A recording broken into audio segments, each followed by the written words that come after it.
Masmavi Mutfak'ta hoş geldiniz. Sevgili arkadaşlarım, bugün yoğun istek alan cinnamon rolls tarifim var. Güzelliğe bakar mısınız? Amerika'dan daha güzel diyorum. Hemen başlıyorum. İyi seyirler dilerim.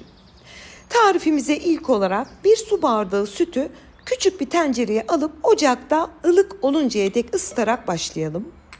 Yoğurma kasemize 3 yemek kaşığı şeker, 1 paket toz maya veya yarım paket yaş maya da kullanabilirsiniz. Ve ılık olan sütümüzü ilave edelim. Aman dikkat edin, sıcak olmasın, ılık olacak. Sıcak olursa mayanız ölür, bilginiz olsun. Güzelce karıştıralım. Mayamız eridikten sonra diğer malzemelerimizi ilave edelim. 1 paket vanilya şekeri, 1 tane yumurta. Şimdi yumurtayı ekledikten sonra bütün malzemeleri güzelce bir karıştıracağız. Bir fiske de tuz ilave edelim.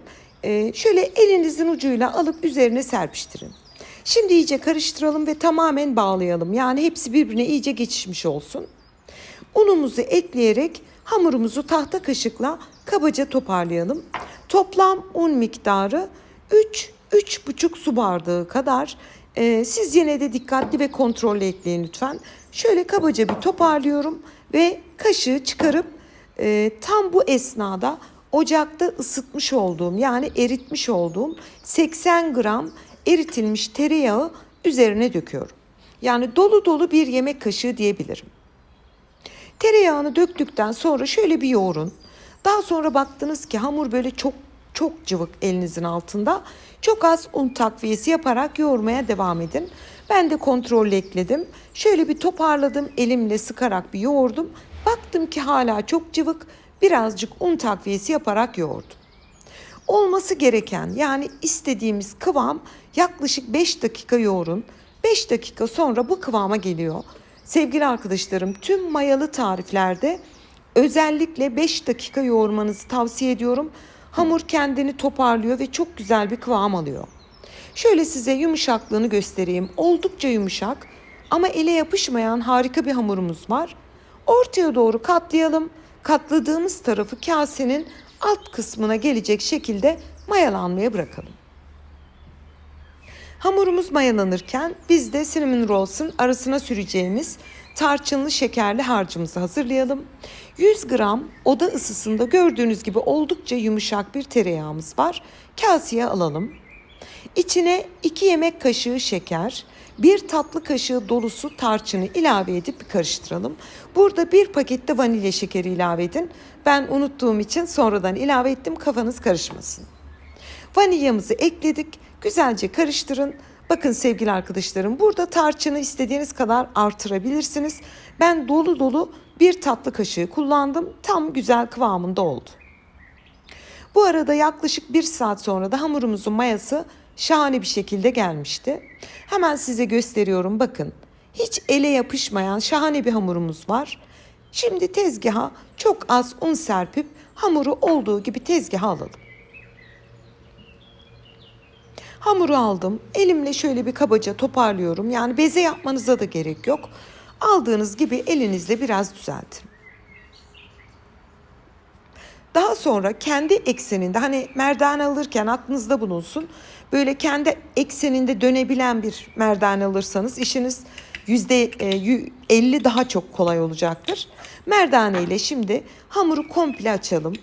Ne kadar diyebilirim? 40 santime 40 santim diyebilirim. Oldukça büyük bir şekilde açıyoruz. Zaten birkaç dokunuşta kolaylıkla açabilirsiniz. Tamamen açtıktan sonra kıyısını köşesini biraz sündürerek kare bir şekle getiriyorum. Mümkün mertebe, yani ne kadar yapabilirsiniz. Çünkü sararken düzgün ve güzel sarılması için kare bir şekle getirdik. Daha önce hazırlamış olduğumuz tereyağı, tarçın ve şekerli karışımımızı şimdi tam bu ara katmanına bolca sürelim. Siz izlerken tarif hakkında bilgi vereyim. Amerikan mutfağında çok sevilen, çok meşhur bir cinnamon rolls diye geçer. Yani tarçınlı çörekler çok meşhurdur. Bunun üzerine krem peynir ve pudra şekeri de sürülüyor. Ama benim yaptığım gibi bir sosla da servis edebiliyorsunuz. Benim en sevdiğim bu orijinal tarçınlı sosuyla.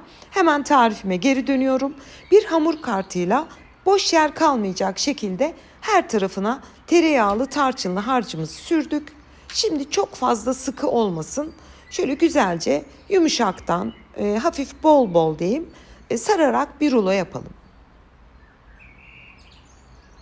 Çalışması da çok zevkli sevgili arkadaşlarım. Çok kolay ve çok pratik çalışacaksınız. Şimdi bir rulo yaptım. Ben bu kesme işini bir ip kullanacağım. Evdeki herhangi bir örgü ipi hiç fark etmez. Şöyle bir ip alalım. Şöyle ruloyu yaptık ya, 6 adet cinnamon rolls çıkacağı için onu şöyle göz kararı bir bıçakla 6 eşit parçaya böldüm.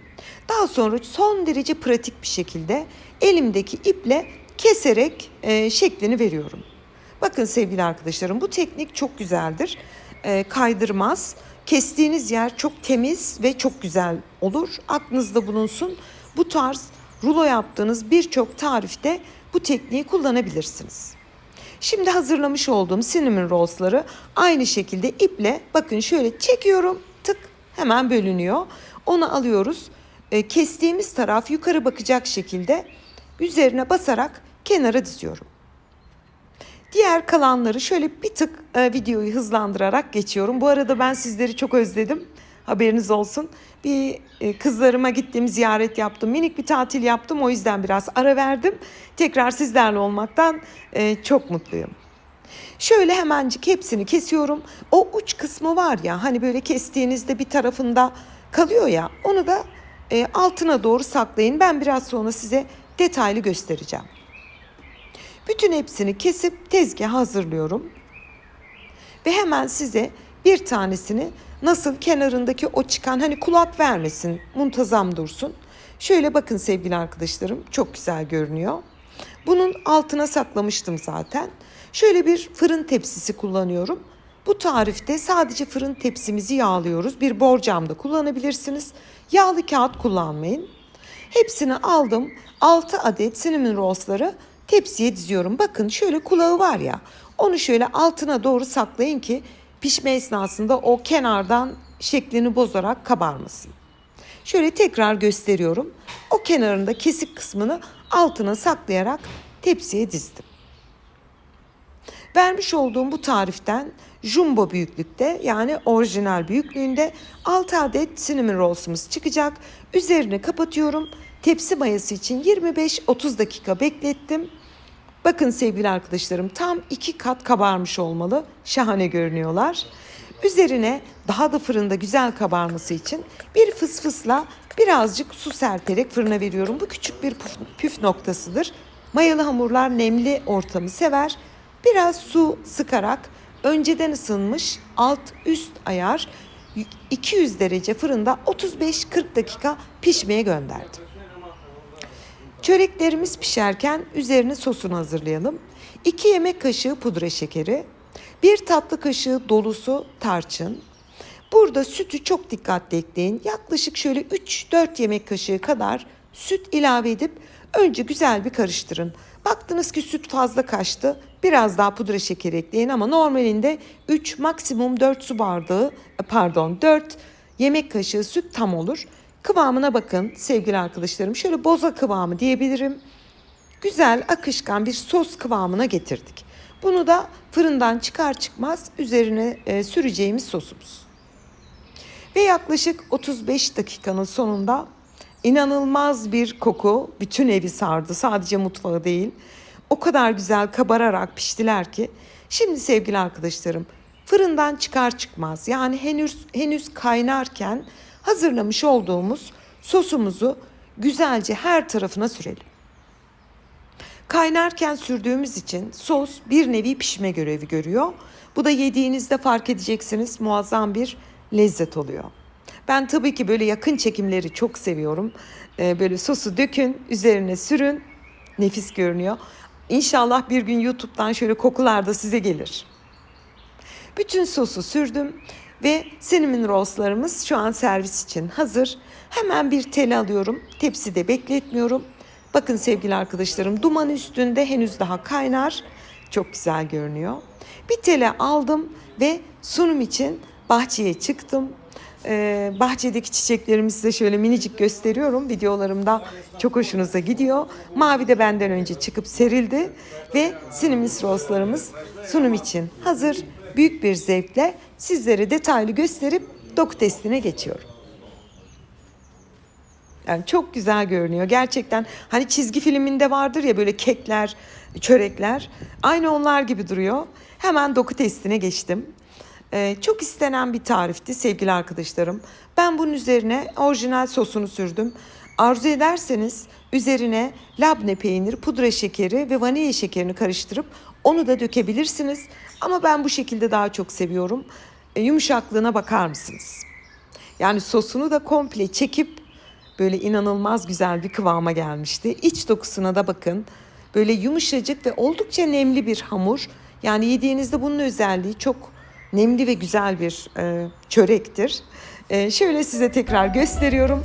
Şimdiden deneyecek tüm izleyicilerime afiyet, bal, şifa olsun diyorum. Yeni tariflerimde görüşmek ümidiyle. Hoşça kalın.